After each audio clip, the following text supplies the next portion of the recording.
Marshall, Dr. Glenn Geher, Professor of Psychology. He will also provide a welcome on behalf of the faculty. Professor Geher joined the campus in 2000 and is an accomplished teacher, scholar, and campus citizen.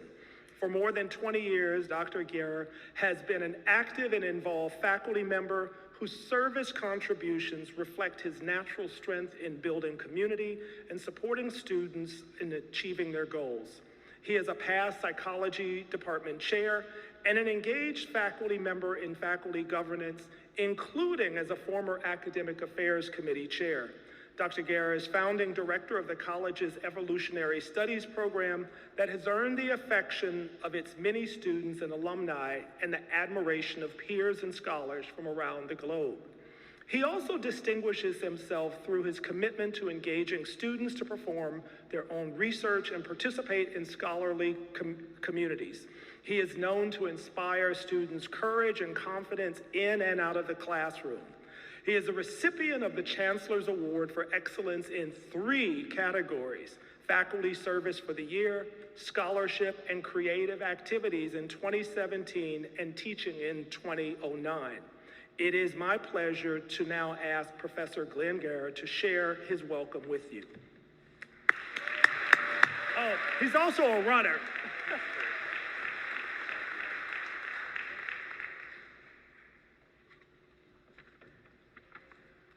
Thank you so much, President Wheeler, for those gracious words, and I think I speak for every single person in the room saying that we are really looking forward to working with you, so thank you so much. Good afternoon, students. So my name is Glenn, and I've been teaching here since 2000, before most of you were born. I absolutely love SUNY New Paltz for a broad array of reasons, and I hope that across your time here, you will come to love it too. Let me start by saying that you have landed in a great place. From SUNY New Paltz, there truly are no limits to your success. I've seen evidence of this fact time and time again.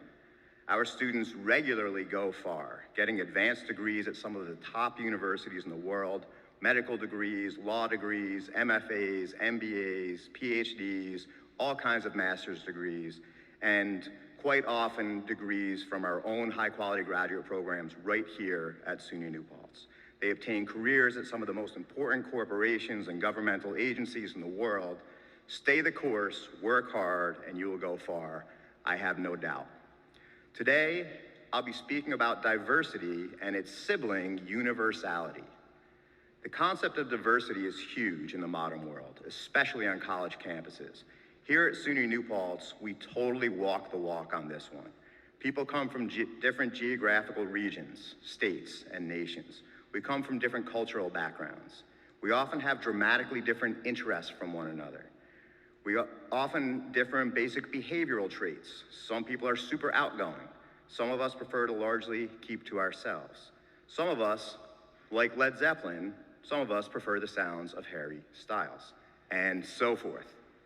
This is a beautiful thing, and the older you get, the more that you will appreciate the extraordinary diversity that captures the human experience. That said, I want to take a minute to talk about diversity's often underrated sibling, universality. While appreciating diversity in all its forms is a wonderful part of the human experience, I'd say that appreciating the nature of human universality is every bit as important. I do a lot of things in my work as a professor here. On several occasions, starting in 2018, I was fortunate to have the opportunity to teach a basic science class at Chongqing University of Education in central China. The students were all from China, mostly from that central part of the country. The class was taught in English, thank goodness for me, and for the most part, the students in the program who were learning English at the time rose to the challenge. Let me tell you this, before I made it to China, I did have several preconceptions as to what things were going to be like. I thought the city of Chongqing, which I'd never heard of prior, would somehow be at a different level relative to New York standards.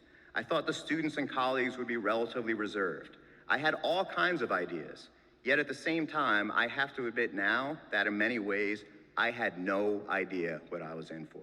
I unwittingly had a New York-centric view of the world, and in retrospect, I was quite naive.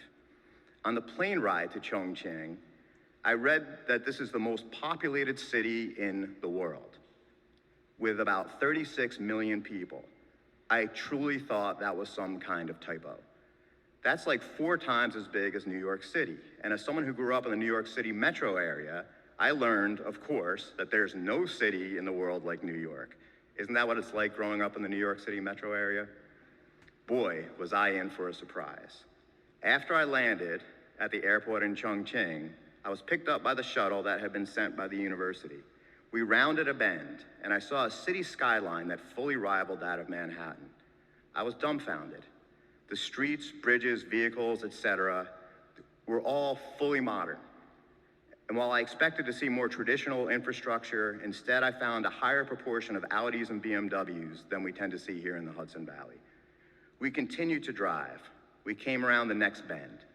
There was another totally separate skyline that similarly rivaled the Manhattan Island skyline, and I was in shock.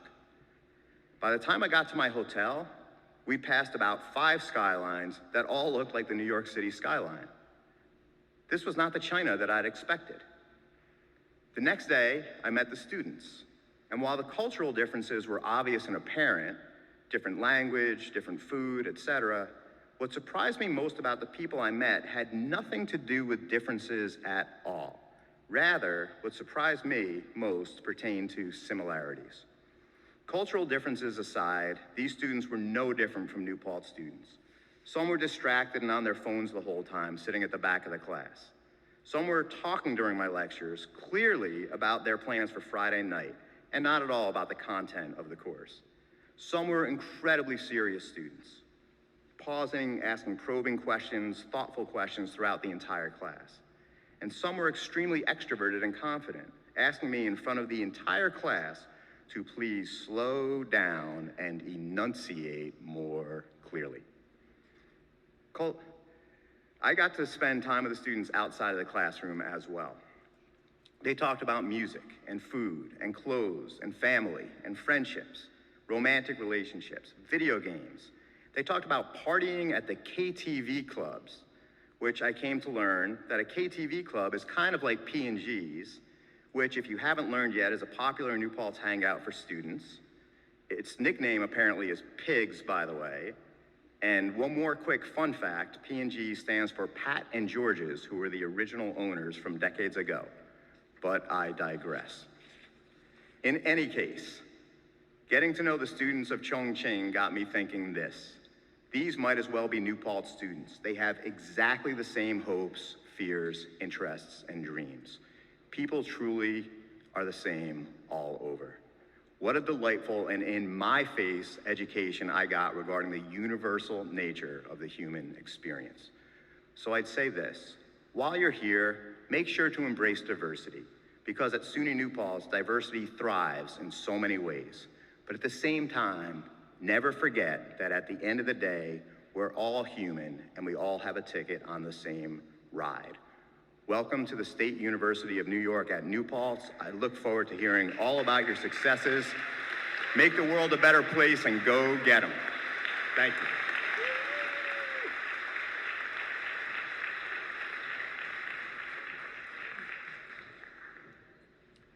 you. All right. Thank you, Glenn. Providing our student welcome is Allison Scheneman of Grand Rapids, Michigan. Allison will graduate in May of 2024 and is a dual major in astronomy and biology with a minor in physics. She is quite active on campus, including as an honors